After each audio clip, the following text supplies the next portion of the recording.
actually, believe it or not, have some of the grappa left. It's amazing. If you still have any grappa left, go ahead and drink it now. It is much smoother after it's been in the fridge for a while. Happy Sunday, everybody. Today we're doing vinegar peppers. If you're joining me for the first time, basically what I'm doing is I'm going through the Sopranos and cooking every reference to food that there is. During 2020, with everybody else quarantined, I was rewatching the series and I'm like, wow, they talk about food all the time.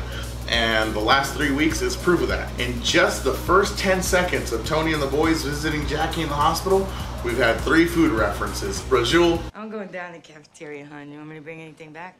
Yeah, plate of brajol. Grappa. You look good. What do they got, grappa in this thing? Oh, I wish. And now, vinegar peppers. I'll see you later. I got some errands. Give Junior my love. I will. Hey, tell my uncle I sent back the truck. Now give me that quart of vinegar peppers he owes me. It's essentially pickling. So you need, as the name would suggest, vinegar. And if you've watched me for a while, you know my least favorite smell. Sugar to counterbalance some of the vinegar, salt, and I went ahead and I'm going with jalapenos because aside from being Italian, I'm Latino, gonna keep things on the spicy end. I'm gonna go ahead and do is I'm just gonna cut off all the tops. I'm actually gonna save the membrane and the seeds. I'm going to put the seeds in the same pot that I'm putting all the vinegar in. Whenever you pickle a pepper, it tends to lose some of its spice. So I'm gonna try and experiment and I'm gonna counterbalance that by keeping the seeds in the mixture also. Also, to get the best flavor out of a pepper, you usually roast them. So instead of just putting them straight into the mason jar, I'm actually gonna be roasting them. I'm just halving them, putting the membrane in, and putting them on a baking sheet for roasting. And I got quite a bit of a bag here. I'm not gonna have you sit around and watch all this boringness. We'll just do the fast forward thing with editing magic, and we'll see you after I'm done with this. Also, if you decide to go to the bathroom, make sure you wash your hands first if you're using jalapenos, and then go to the bathroom.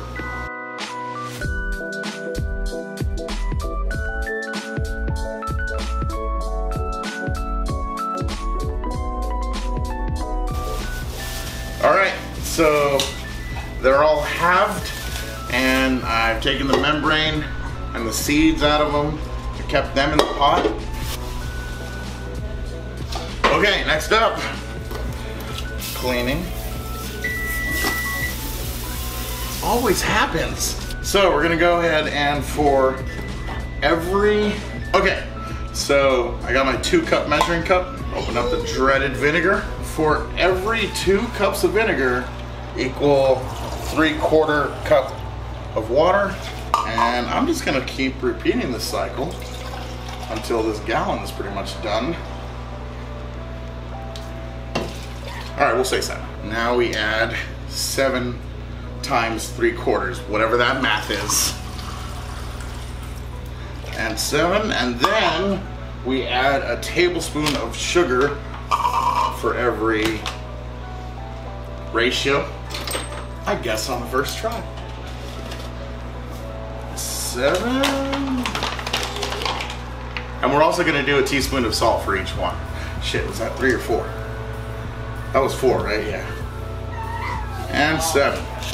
Mix that up. Okay, now I'm kind of sort of making this up as I go along now. And somebody screwed this really tight. Okay, there we go. So I got some minced garlic, and I'm just gonna go ahead and add a nice heaping or 2. I love me some garlic. We've discussed this. We have found oregano now. So I'm gonna go ahead and add some oregano in here. No precise amount, so don't ask, oh, how much did he put in? Because I don't know.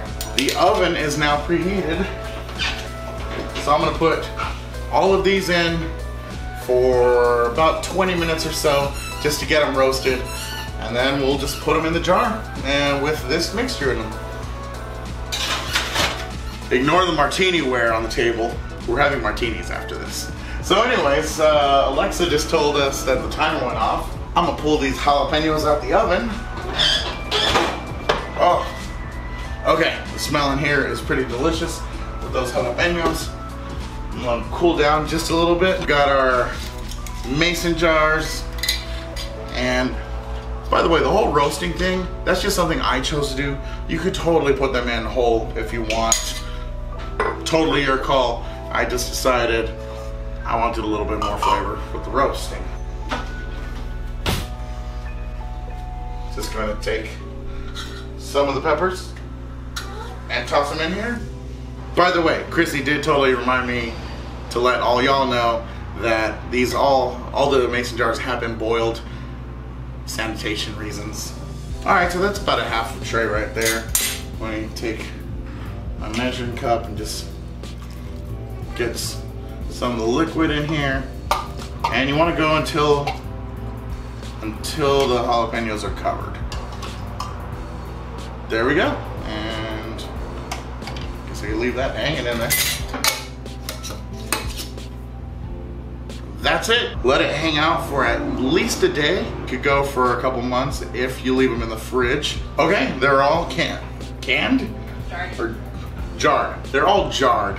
And I'm martini'd. So that's it for tonight. And then, like I said, we'll crack these open and try them with something. Alright, so a couple days have gone by since we last checked up on these bad boys, and thinking, wow, Tony, you look like a mess. Yeah, thanks. It's work today, and it's the middle of the week, and later on in the series, we're going to come across pork chops and vinegar peppers. That wasn't happening tonight. Like I said, it's a work day. But like I said before, I am also half Latino, and you know what?